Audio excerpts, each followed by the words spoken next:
for taking time out with Premier Sports Officials Association. Sean Johnston here from Omaha, Nebraska. This is going to be basketball training tape of the week. And based on our polls, 50% of the audience would like one topic at a time training tape. The other 50% would like 10 to 15 clips going over multiple topics. So last week we did Out of Bounds. This week we're going to use the Creighton versus Iowa game to go over 15 different plays of rules, judgment, mechanics, signals, game management, and philosophies. So we're going to start with the opening tip. After that contact, both players are in an advantageous position, so therefore that's incidental contact.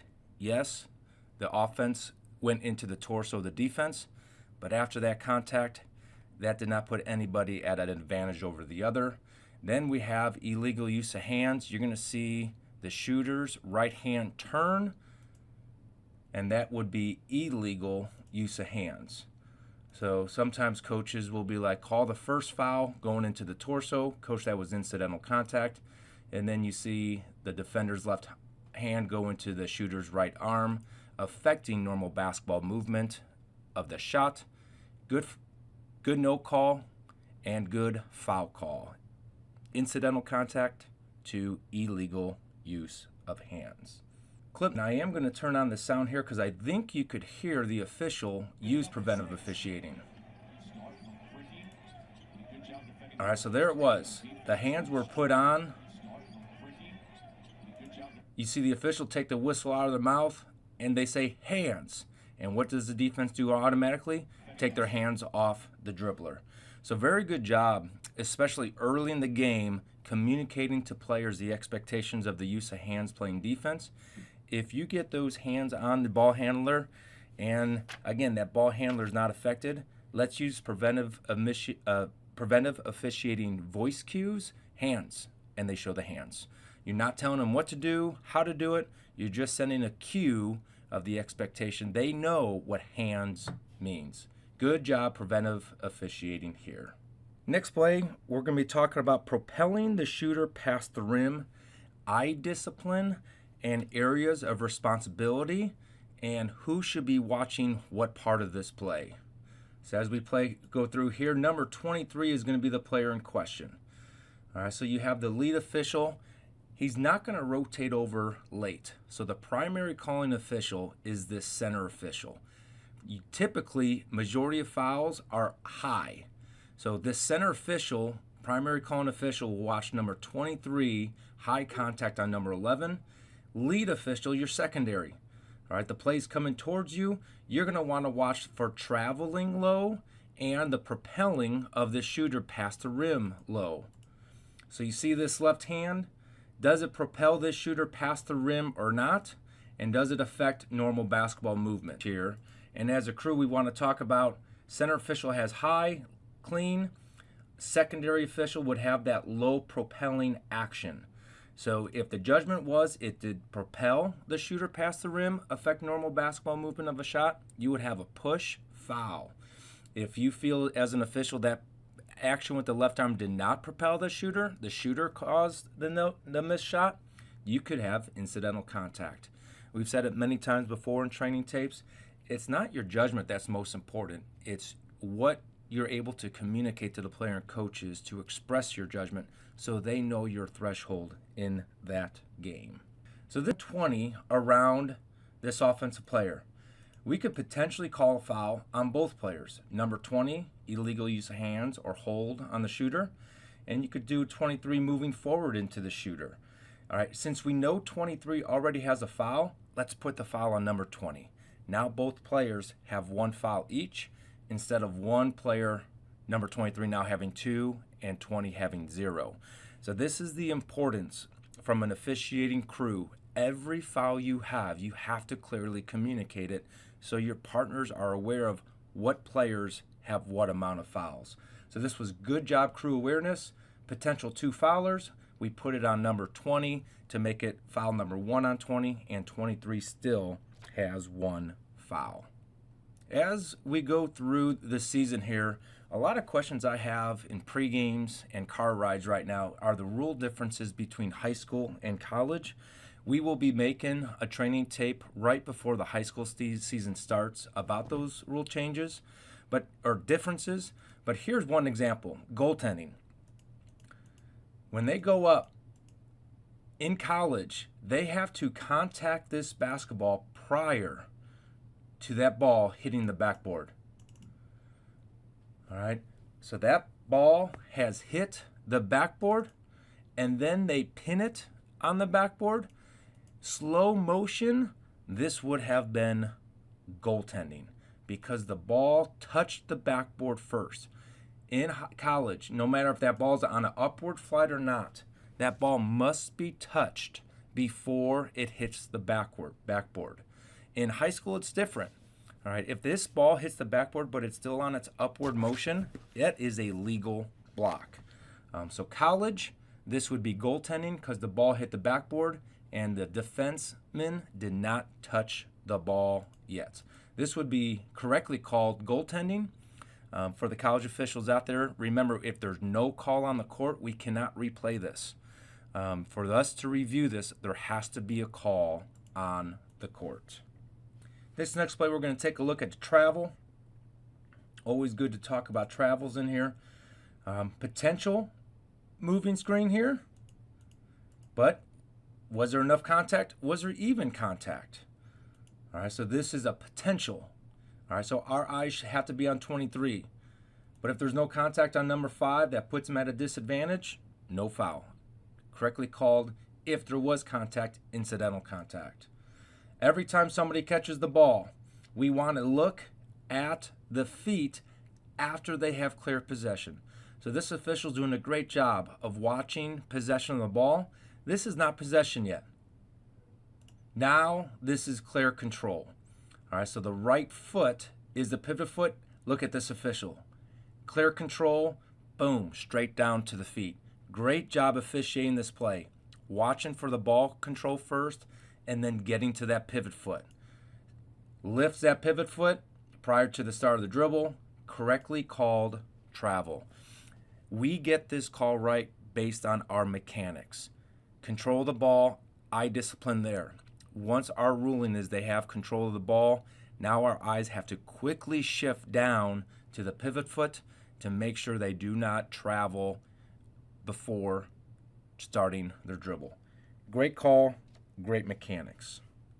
All right, on this one, styles of officiating: advantage, disadvantage, black and white.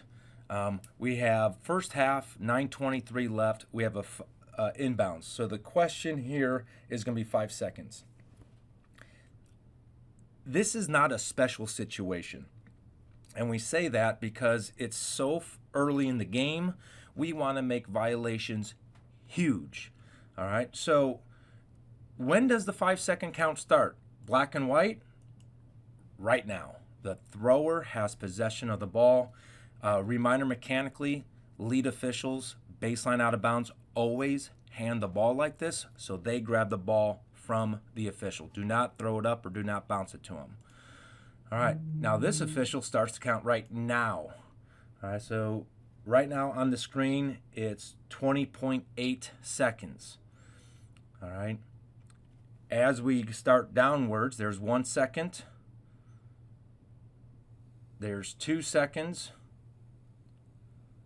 There's 3 seconds. There's 4 seconds. And there's 5 seconds. So black and white, could this official have called a 5-second violation? Yes. However, this is not a special situation. This is not at the end of the half. This is not at the end of the game in a 1 or 2 score ball game. This is correctly called threshold of we're starting the count slow and we're making it a clear over 5-second violation before we call this violation. So from a philosophy standpoint, threshold standpoint, this was a correctly called legal inbounds pass.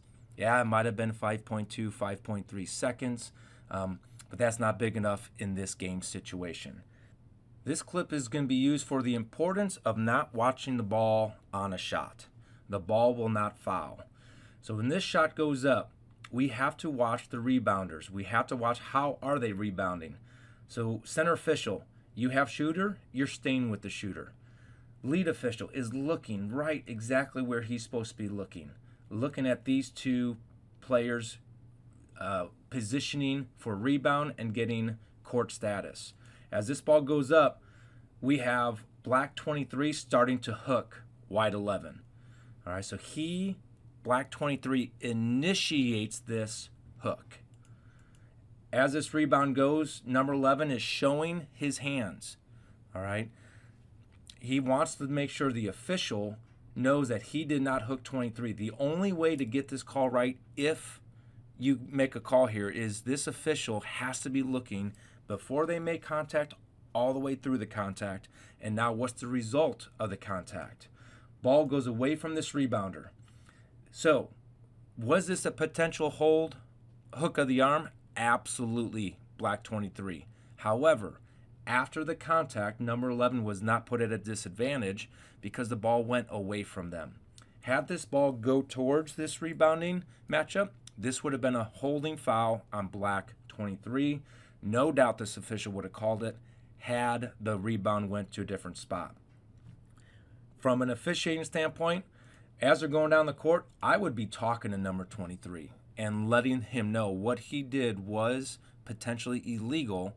We didn't have a foul because it didn't affect that play. Different play, different situation. We would have a foul on black 23. A lot to cover on this play.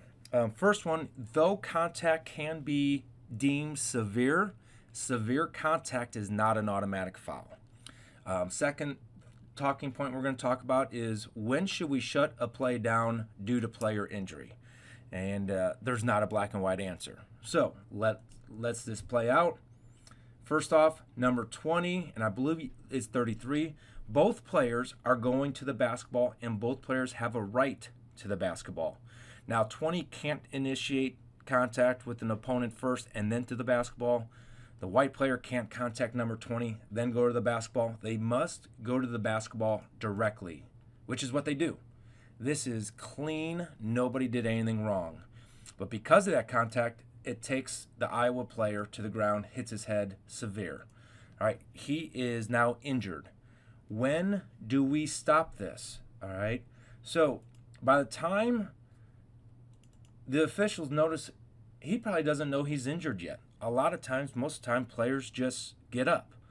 All right, if you as an official 100% know that this player is injured, when it is not imminent that the offense is looking to score immediately, stop the play. All right. By the time the official notices that he's injured, number 5 is now attempting to go score. That's why they kept this play alive. Because the moment they notice, oh shoot, this player is really injured. All right. We don't want to take away a scoring opportunity. So that's why they continue to let this play go. Now, the next threshold of when do we shut this play down is when the player is in immediate danger because the ball is in their area. So here he is, he's attempting to score. Oh, now he's not attempting to score. The ball is going towards the injured player. Automatically, we have to shut this down. We can't let players fall on this injured player.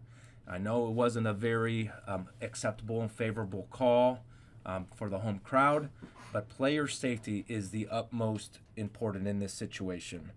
The small little note on this threshold, we have a lot larger window of letting that play go if the ball goes to the other side of the court.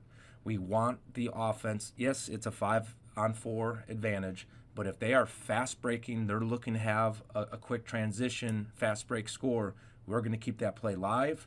Once they pause, stop, kick it out, pass it, do a secondary play, kill it for injured player. This play got a lot of talk of this is an NBA and one. This is correctly called shooting foul in high school and college.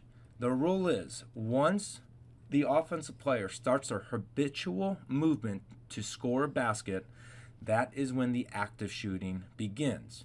All right? So this right now, I believe, is the habitual movement to score. He is drop stepping to score. And then the 22 black comes in and illegally contacts 33's arm, really with the intent to not allow 33 to score.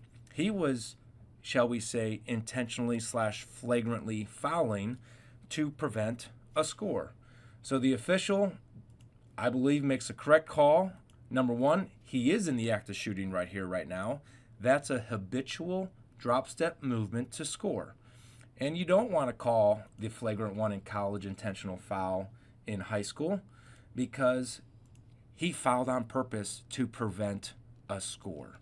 So correctly called by rule, the natural habitual movement to attempt to score started. We have illegal contact. Count the basket, 1 free throw award. Couple items on this one. We're going to go back to eye discipline on rebounds. We have to not be watching the basketball here. Watch the players.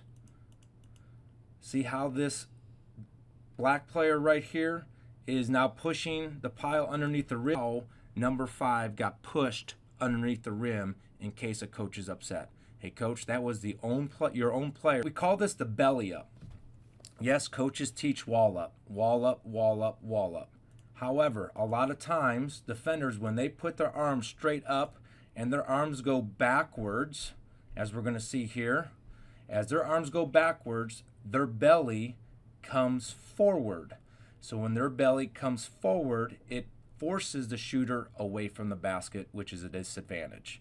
All right, so had there been a foul called here, all right, I would have called push, moving the shooter away from the basket. You have this shooter showing displeasure of this no call. All right, this is a game management situation. We're second half, 68-59. Iowa's trying to make a comeback. This is not an automatic technical foul, but we have to have tips and game management tools in our pocket to communicate to the player of your judgment. Maybe ask the player, what did you think the foul was or no foul was and why? You saw the official, he did take his whistle out of his mouth. When officials take their whistle out of their mouth, they're typically saying something to the player. When you do say things to the player, make sure it does not escalate them. Give them a voice, listen to them, and give them some type of feedback so they understand your judgment, your processing. All right, and you see this coach as well have that same body language. We have to recognize those cues from coaches and players so we could have clear communication to de-escalate and not allow it to fester. And when we do try to de-escalate it, do not use words, tone of voice to ignite those players and coaches. On the front end of this play, we all hear it, over the back. All right, you have this defensive player, number 13, all right, reach over the back, which is legal. You can legally go over somebody's back. Potential foul here is the push, all right? However, after the contact, number 13 has the ball and was able to do what he wanted to do, was rebound the ball. Could this have been a foul push on number 13? Yes. Great job having a slow cadence whistle. 13 White was able to do what he wanted to do. Incidental contact, play on how hard the opponent hits the basketball player opponent. It's about did it prevent a score without making a play on the basketball? Did it prevent the clock from starting? Clock is starting. Though this is a hard foul, he is making a legitimate play on the basketball. He misses the basketball and hits the head. This is a common foul. Yes, it is hard. It is above what is normally done on a block shot. However, correctly called common foul. If you think number 13 was not going for the ball at all, only going for the head, and excessive of what is necessary, you can go intentional foul in high school, flagrant one in college. But the officials ruled here. This was a common foul, legitimate play on the basketball. Does he hit his head? Yes. But it was because he missed the basketball in which he was going for. Earlier in the game, we were talking about preventive officiating and hands. All right, so this one is different. This is 2 hands on the dribbler. All right, as we get going, boom, there it is. 2 hands on the dribbler. When there's 2 hands on the dribbler, we can't use preventive officiating here. This is an automatic. He's attacking the basket going north and south. Defense put 2 hands on the dribbler. We cannot warn on this one. This is an automatic foul right away. Correctly called. Illegal hand check. 2 hands on the dribbler.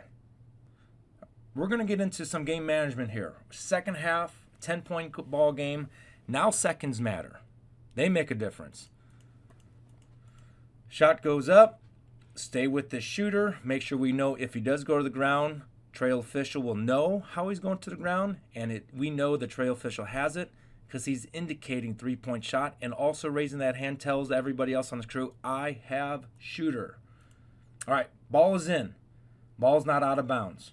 When do we start this 5-second count here as an officiating crew? All right, so the white team is obviously wants this clock to go because it's running after a made basket. They don't immediately pick up the ball, and that was at 2:12. All right, so now here it is 2:08. All right, so 2:12 on a made basket, 2:08. That's 4 seconds difference. So when, as an official, are we starting our 5-second count? This official started his 5-second count much sooner than right now. Just because white does not have possession of it, when the new offense has the access to grab the basketball and take it out of bounds and they refuse to, we have 2 options. Option number 1, you do what this official did. You keep the game going, you start your 5-second count, and you make it very demonstrative that you are counting. This is the one time I will go 1, 2. I want that player to know that I have started the count. The other option that we're going to take a look at that we could do is we stop the game. All right, we stop the clock, we inbound the ball with white. White could run the end line, and we start the 5-second count at that moment. So this official chose to just start his 5-second count, not when they controlled it, but when it was at the disposal and they were able to take it out of bounds. But good job preventive officiating, letting that player know the 5-second count has started. Once again, 2:12 to 2:05 seconds are precious here. You cannot let one team gain an advantage over the other. All right, now we're down to 1:31 left in the game. 7-point ball game. Score, 5-point ball game. Ball now bounces off of number 21, the shooter, legally. Didn't do it on purpose to delay the game. All right. And the ball goes away from white. White doesn't go for it. Why are we in a hurry? It's 1:29 left. We want the clock to keep going. It was black who got the ball away from us. All right. So what do we do as an officiating crew? 1:27. Next clip. Now we're down to 1:19 on the clock.